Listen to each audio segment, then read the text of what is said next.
오늘 우리가 읽은 본문은 이제 제자들을 향한 계속된 예수의 말씀이 기록되어 있는 본문입니다. 예수께서는 계속해서 조금 있으면 너희가 나를 못 볼 것이다. 내가 멀리 간다. 라고 말씀하시면서 자신의 죽음을 이제 계속해서 전해 가시죠. 그러나 우리 12제자들 아직 성령을 받기 전임에 예수의 말씀이 도대체 뭔지를 이해하지 못하는 무지함을 나타냅니다. 그래서 서로 수군거리는 것이죠. 본문 17절 예수님의 말씀을 이해하지 못한 제자들이 서로 말하는 것입니다. 라고 말이죠. 그리고 본문 19절 예수님께서는 제자들이 이것에 대해 물어보고 싶어 한다는 것을 아시고 그들에게 이렇게 말씀을 더해 가십니다. 본문 20절입니다. 내가 진실로 진실로 너희에게 말한다. 너희는 울며 애통할 것이나 세상은 기뻐할 것이다. 너희가 슬퍼하게 될 것이나 너희의 슬픔은 기쁨으로 변할 것입니다. 제자들이 궁금한 것은 예수님이 말씀하신 조금 있으면 이 무슨 뜻인가에 대한 궁금증이었습니다. 그런데 예수님께서는 이 제자들의 질문에 조금 엉뚱해 보이는 답을 더해 가셨다라는 것이죠. 이렇게 말씀하십니다. 본문 20절 너희는 울며 애통할 것이나 세상은 기뻐할 것이다 라고 말이죠. 이 말씀은 제자들에게 둘 중 하나로 다가왔을 것 같습니다. 굉장히 충격적으로 다가왔거나 아니면은 도대체가 뭔 소리인지 모르는 상태로 베베베 하며 들었겠죠. 왜냐면 안 그래도 예수님이 사라지신다고 하시니까 심란해 죽겠는데 그것을 제자들이 울며 애통할 것이라고 말씀하시기 때문이죠. 또 어떻습니까? 반대로 세상은 기뻐할 것이다 라고 말씀을 하시니까 도대체 뭔 소린가 하는 생각이 들었을 겁니다. 그러나 예수님의 말씀은 우리 가운데 크게 두 가지를 보여주는 것을 우리가 발견할 수 있습니다. 첫째, 예수님의 떠나심은 제자들에게는 애통한 일이 될 것이다. 그리고 둘째, 그러나 예수님의 떠나심은 세상에게는 기뻐할 일이 될 것이다 라고 말이죠. 예수님의 떠나심 우리는 이미 알고 있습니다. 말씀을 읽어봐서 무엇이죠? 바로 예수님의 죽음이죠. 스승의 죽음을 기뻐할 사람은 없을 것입니다. 당연히 애통해야 할 일이 마땅하죠. 특별히 그 당시에 예수님이 있었던 그 당시의 스승의 개념은 정말로 친밀한 우리가 그냥 학교의 선생님 정도의 수준이 아니라 어쩌면 제2의 부모라고 얘기해도 다름이 없을 법한 부모에게서 배우는 모든 것들을 제외한 자신의 모든 것들을 가르친 대상이기에 정말로 귀한 자신에게 있어서 없어서는 안 될 정말로 깊은 친밀함을 나타내는 관계였기 때문에 이 스승의 죽음을 슬퍼하지 않은 제자는 없을 거다라는 것이죠. 굉장히 슬퍼할 일이 당연하다라는 것이었습니다. 또한 우리는 이 사실을 알고 있습니다. 예수님께서 왜 죽으셨는가? 또 우리가 왜 예수님의 죽음이 세상에는 기쁨이 되는가라는 것을 알고 있죠. 왜냐하면 주님 당신이 자신을 내어주심으로 우리는 죄사함을 화평을 누리게 되었기 때문입니다. 그렇다면 우리는 이제 이 말씀을 예수님의 말씀을 이렇게도 좀 생각해 볼 수도 있을 것 같습니다. 예수님의 죽으심으로 세상 가운데 거하게 된 기쁨을 위해 그분의 제자된 우리는 울며 애통할 일을 겪게 될 것이다 라고 말이죠. 예수님의 죽음은 우리 모두를 위한 곧 세상을 위한 일이었습니다. 그런데 그렇다면 우리가 모두가 기뻐할 것 같은데 오늘 누구만이 애통에 빠진다고 나와 있습니까? 주님의 제자들만이요. 여러분 이처럼요 때때로 하나님의 일들을 감당해 가면서 정말 분명 세상 가운데는 기뻐할 만한 일들로서 또 그들 가운데 주님의 기쁨이 흘러가는 것도 보지만 그 일들을 감당해 가는 그 일들을 바라보고 있는 그분의 제자된 우리 가운데는 때때는 어떤 일들이 더해지냐면은 이렇게 눈물이 애통함이 더해질 때가 있다라는 겁니다. 그래서 여러분 우리가 어떤 표현을 합니까? 그리스도의 삶의 길을 그냥 기쁘다라고만 표현하는 것이 아니라 눈물 없이 갈 수 없는 길이라고 표현할 이유가 거기에 있는 것이죠. 그러니까 이런 일들을 위해서 많은 성도들이 어떠한 것을 포기해야 하는 것을 보냐면 하나님의 일들을 감당하기를 포기합니다. 더 심한 경우는 믿는 것 그 자체를 포기하는 분들도 우리가 만나곤 하죠. 그 믿음으로 인해 그 하나님의 일들로 인해 오늘 내가 울며 애통해야 하는 일들을 겪게 되는데 누가 이 길을 걸어가겠느냐라는 것입니다. 그러니까 여러분, 우리가 잘 기억했으면 하는 것이 바로 이것입니다. 앞서 말씀드린 것처럼 우리가 걸어가는 길은 눈물 없이는 걸어갈 수 없는 길이다라고 말이죠. 마태복음 가운데 예수께서 이미 이렇게 말씀하셨습니다. 마태복음 7장 14절, 생명으로 인도하는 문은 좁고 길이 협착하여 찾는 자가 적음이라. 여러분, 누구나 갈 수 있는 길이 과연 고난과 애통함을 경험하게 될까요? 아닐 것입니다. 누구나 갈 수 있다는 것은 그곳에는 고난과 눈물이 없다라는 것을 뜻하는 것이기도 한 거죠. 반대로 찾는 사람들이 적은 길은 어떻습니까? 일단 힘들다는 겁니다. 뭔지 이유는 모르겠지만 찾지 않는 이유가 있는 것이죠. 분명 힘든 이곳에 있다는 겁니다.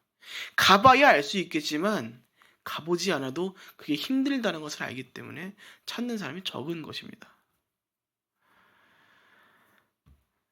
또 말씀에 나오는 거죠. 그 문은 좁다. 일단 좁다. 들어가는 것이 너무 힘들다. 그리고 가는 길은 협착하답니다.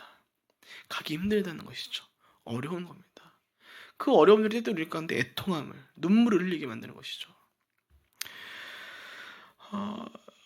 그러나 정말 많은 사람들이, 또 많은 설교자들이 우리가 걸어가는 길에 대해서 자꾸만 어떻게 포장을 하는 것을 보고 또 어떻게 포장하여 생각하는 것을 보냐면은, 우리가 걸어가는 그 그리스도인으로서의 길이 꽃만 펼쳐져 있는 꽃길인 줄 알고 생각하고 또 그렇게 믿도록 포장해 간다는 겁니다. 여러분, 예수 믿으면 행복합니다. 믿으면 행복하기만 한 길, 기쁘기만 한 길. 예수 믿으면 병이 막 다 나을 것처럼만 얘기하고, 예수 믿으면 부자 될 것처럼 얘기하고, 실제로 있거든요. 예수 믿으면 여러분 돈 많이 생깁니다. 부자 됩니다. 전 그런 설교를 들을 때마다 미칠 것 같아요. 진짜 예수님 진짜 저거 어떻게 참고 계시는가. 저거 그냥 당장 벼락 쳐서 그냥 가게 해버리지. 가끔 제 혈기가 막 튀어나와서 그거 전하려고 말씀을 공부한 게 아닌데 참 속상해하죠. 근데 문제는 이런 게 너무나 많다는 겁니다. 예수만 믿으면 다 행복합니다. 다 잘 됩니다. 뭐 자녀들도 행복할 거고 공부도 잘 되고 뭐 애들 예수님 믿으면 대학도 잘 되고 취업도 잘 되고 돈도 잘 벌고 뭐 건강할 거고, 한숨밖에 나오지 않죠. 근데 여러분, 주변을 잘 돌아보십시오. 통계적으로 예수님 믿었을 때 그렇게 사람들이 많을까요? 그렇지 못한 사람들이 많을까요?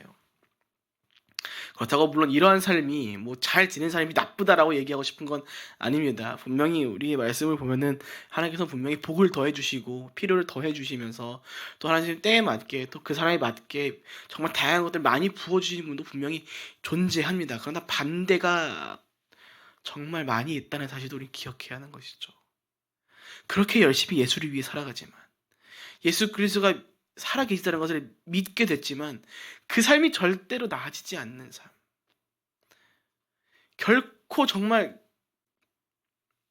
말로 다 할 수 없는 슬픔이 가득해 보이는 삶을 살아가는 분들이 얼마나 많습니까?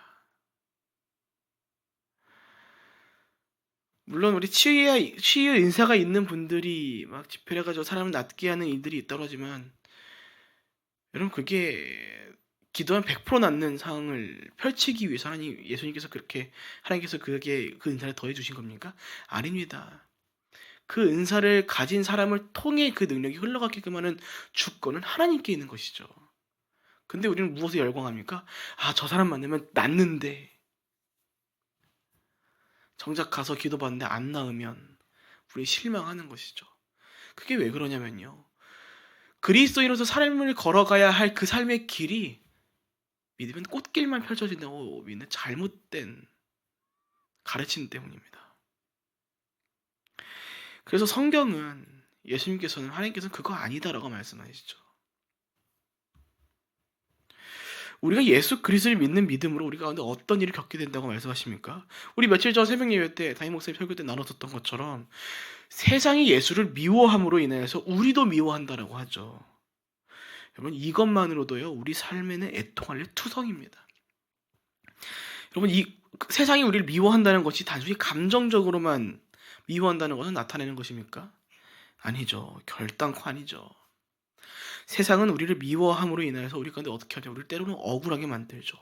비난받게 만들 것이고 무고한 피를 흘리게 만들 것이고 결국 누군가는 죽음에까지 이르도록 만들 것이다라는 겁니다. 그래서 예수를 미워함으로 인해 그 과거 얼마나 많은 사람들이 죽음을 당했습니까?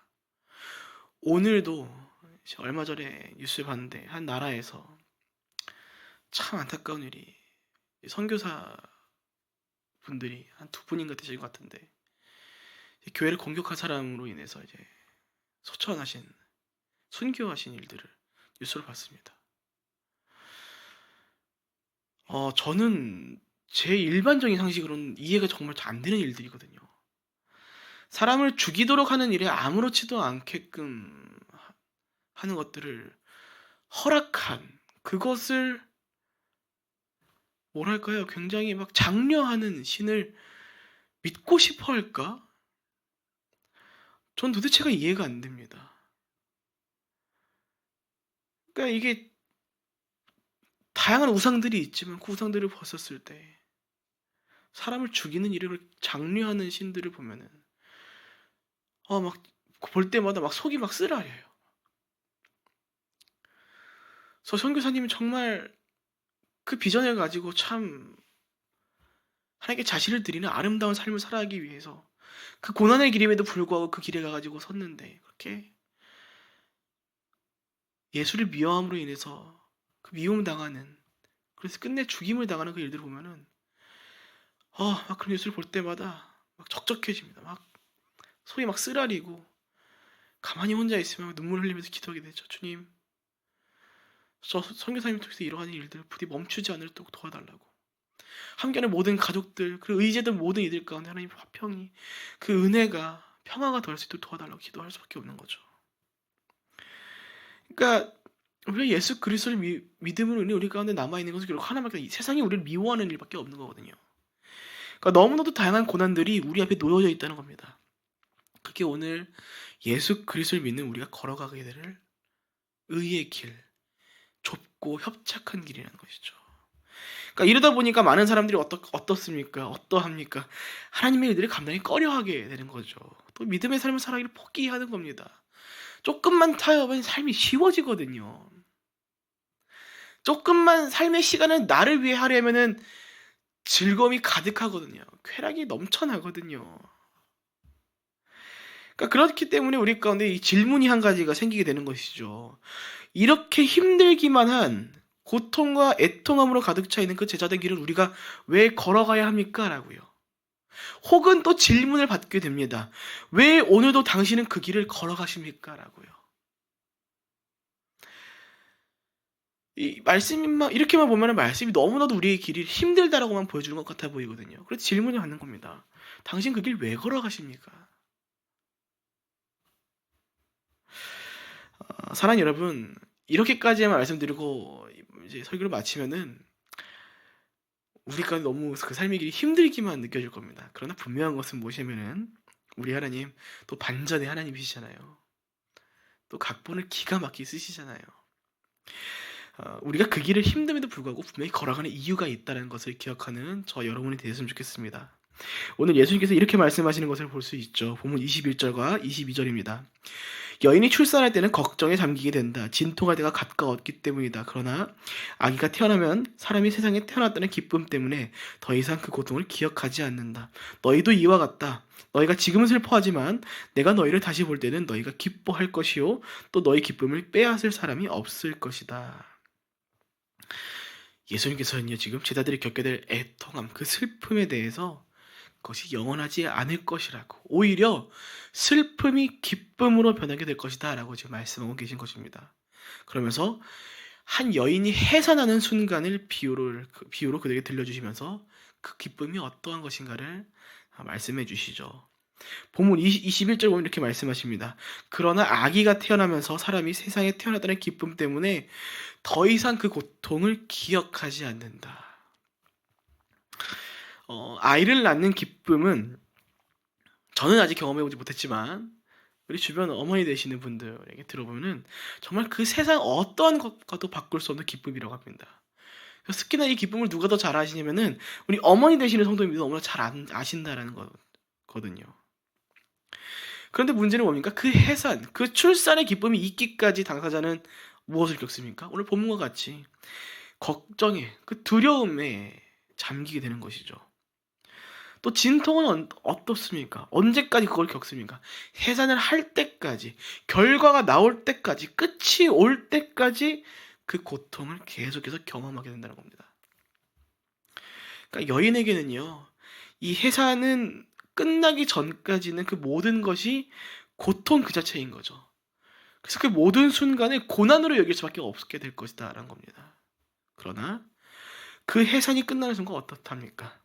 그 고통은 기억하지 못할 만큼 큰 기쁨을 그 여인이 누리게 된다는 것이죠. 사랑하는 여러분, 오늘 그리스도의 제자된 삶이 이러하답니다. 한 여인이 해산하듯 고통의 시간을 경험하지만 그것이 결코 고통으로 끝나지 않는 삶. 여러분, 우리 삶에 고통만 있으면요, 너무 힘들지 않을까요? 그렇잖아요. 너무나도 힘들고 지칠 겁니다. 누구도 그 길을 걸어가지 않으려고 할 것입니다. 그러나 그리스도의 제자된 삶에 그 고통의 그 고난들이, 그 슬픔이, 그 애통함이 수반됨에도 불구하고 우리가 그 길을 걸어가는 이유가 있다면 그것은 바로 오늘 이 해산하는 이 여인과 같이 우리가 그동안 만나왔던 그 모든 고통들은 생각하지 않게 될 만큼 큰 기쁨이 우리 가운데 있기 때문이라는 것입니다. 그러니까 그 기쁨을 알기 때문에 오늘 고난 가운데, 애통함 가운데, 슬픔 가운데 거할지라도 그 삶을 포기하지 않는 이유 것이죠. 어려울지라도, 또 그 기쁨이 당장 내게 다가오지 않을지라도 그 자체만으로도, 그 기쁨이 있다는 것을 우리가 알기 때문에 그 자체만으로도 기뻐하며 살아가는 삶을 우리가 이뤄가게 된다라는 것이죠. 그래서 우리 자녀를 한번 출산해 보신 분들이 무엇을 하는 것이냐면은 그 기쁨을 알기 때문에, 해산하는 고통보다 그 기쁨을 알기 때문에 다시금 자녀 계획을 가진다라는 거죠. 물론 보편적이다라고 말할 수는 없겠지만 그런 경험들이 있다라는 것 자체가 해산의 고통보다 그 기쁨이 훨씬 크다라는 것이 있다라는 것을 우리한테 보여주는 것입니다. 사랑 여러분, 속상할 수 있는 이야기일 것 같습니다. 여러분, 어쩔 수 없습니다. 예수 그리스도의 제자된 삶은요, 어쩔 수 없이 세상 속에서 억울함과 다양한 고통과 고난 가운데 거하는 삶이라는 겁니다. 여러분, 저라고 없을까요? 이 자리에 이렇게 말하는 아마 저부터가 이 고난을 경험하기 때문에 하나님께서 저희한테 주신 말씀이라고 생각을 합니다. 다 말할 수 없지만 제 삶에도 어려움들이 있거든요. 제가 이렇게 막 설교 이제 강대상 앞에서 이렇게 해서 말씀 이렇게 열심히 전하고 와서 저 돌아서면 뭐하면요, 울어요. 일단 눈물 흘리면서. 이 말씀이 저에게 주신 말씀인 것을 알면도 불구하고 제 이 아픔과 이 힘듦이 어떻게 감당할 수 없는 순간들이 오면은 그냥 울기 바쁩니다. 막 기도도 못해요. 그냥 주여, 아버지 이러고만 하고 막 몇 시간 내내 우는 거예요. 신기해요. 어떻게 눈물도 그렇게 많이 나는지. 인간에게 수분이 그렇게 많구나라는 거를 그때 깨닫습니다. 눈물이 멈추질 않아요. 이쯤 울었으면 눈물도 그만 날 법한데 마르질 않습니다, 눈물이. 하지만 그럼에도 불구하고 그렇게 기도하고 또 일어나 살아가는 이유는 뭐냐면은 하나님 결국 그렇게 우리의 삶을 끝내지 않으실 그런 것을 아는, 그것을 믿는 믿음이 저와 여러분 가운데 있기 때문이죠. 그러니까 우리 가운데 말씀드린 것처럼 그 다양한 고난들이 있을 거다라는 겁니다. 그럼에도 불구하고 우리가 그 길을 걸어가야 하는 이유는 그것이 우리 삶의 정답이기 때문이죠. 또 그 삶을 통해 다가오는 기쁨은 그 어떠한 것도 비교할 수 없는 기쁨이기 때문일 것입니다. 우리네 인생을 마라톤으로 비유하는 이유가 있죠. 가는 길은 너무나도 힘듭니다. 멈추고 싶고 때로는 포기하고 싶습니다. 그러나 그 끝에 도달할 때에 선수에게 주어지는 것은 뭡니까? 면류관이죠. 그리고 모든 이들로부터의 환호와 칭찬, 큰 기쁨, 그 무엇보다 우리 주님으로부터 잘하였다라고 칭찬받음이 기다리고 있을 것이기 때문입니다. 우리 그래서 그 길 가는 거 아닙니까? 손해볼지라도, 억울할지라도, 애통할지라도, 오늘 한 아이가 그 생명이 태어남으로 인해서 그 해산한 고통이 사라지고 기쁨만 남아있다는 것. 여러분, 그래서 우리가 예수 그리스도의 부활이 우리 가운데 너무 큰 기쁨이라는 겁니다. 그분의 다시 사심, 우리 가운데 큰 기쁨으로 다가오는 이유가 여기 있는 것이죠. 사랑 여러분, 혹시 오늘 각자 그리스도인으로서 인해 고난 가운데 혹은 슬픔 가운데 머무르고 있는 순간을 겪고 있지는 않으십니까? 여러분, 그때마다 부디 이 말씀을 돌아보십시오. 예수님께서 분명하게 말씀하셨습니다. 결코 슬픔으로 너의 삶이 끝나도록 내버려두지 않겠다. 너의 슬픔이 기쁨으로 변하게 될 것이다. 우리가 예수 그리스도를 온전히 믿는다면 이 말씀 역시 오늘 우리네 삶에 이루어져갈, 아니 이미 이루어져 가고 있는 말씀이라는 것을 믿게 될 것입니다. 말씀 마칩니다. 부디 오늘 말씀을 기억하시며 고난 가운데서도 기뻐하는 예수 그리스도의 참된 제자로서의 삶을 살아가시는 저 여러분 모두가 되시길 주님의 이름으로 축복드립니다. 아멘. 함께 기도합니다. 살아계신 하나님 아버지, 우리는 믿습니다. 우리가 그리스도인이 됨으로 말미암아 겪게 된 모든 슬픔들을 결코 슬픔으로 내버려 두지 아니하시고 기쁨으로 끝나도록 우리를 인도해 줄 것을 믿고 우리가 오늘도 살아갑니다. 아버지, 다양한 억울함들이 우리 삶 가운데 더해질 것입니다. 예수 그리스도를 믿음으로 인해 세상 기뻐하지만 우리는 애통해하는 일들을 겪을 것입니다. 그러나 주님, 우리가 진정 예수 그리스도를 믿는 믿음으로 오늘 우리 가운데 거해질 그 슬픔이 슬픔으로 끝나는 것이 아닌 기쁨으로 변화야 될 것을 믿고 오늘을 살아가오니 주님, 주의 사랑하는 백성들 한 사람의 삶 가운데 필요를 더해 주시옵고 그 무엇보다 굳건한 믿음을, 그 삶을 버티고 살아낼 힘을, 지혜를 더하여 주시옵소서. 우리 가운데 다가올 큰 기쁨을 우리가 계속해서 깨닫기 원합니다. 그 기쁨이 다가올 것이라는 것을 아는 것만으로 우리 삶은 슬픔보다 기쁨이 넘쳐날 것입니다. 아버지, 결국 우리를 살게 하시는 것은 오직 예수 그리스도 한 분뿐인 것을 믿고 그 고백으로 오늘을 살아갑니다. 아버지, 주의 사랑하는 백성들과 오늘도 동행하여 주시옵고 각자에게 필요한 모든 것들을 공급해 주셔서 오늘 우리가 주의 백성으로, 주의 자녀로서 예수 그리스도의 제자로서의 삶을 넉넉히 살아낼 수 있도록 인도하여 주시옵소서. 그렇게 오늘 우리 가운데 슬픔이 아닌 기쁨으로 그 삶을 가득하게 하실 것을 믿고 감사하오며 살아계신 예수님의 이름으로 기도합니다. 아멘.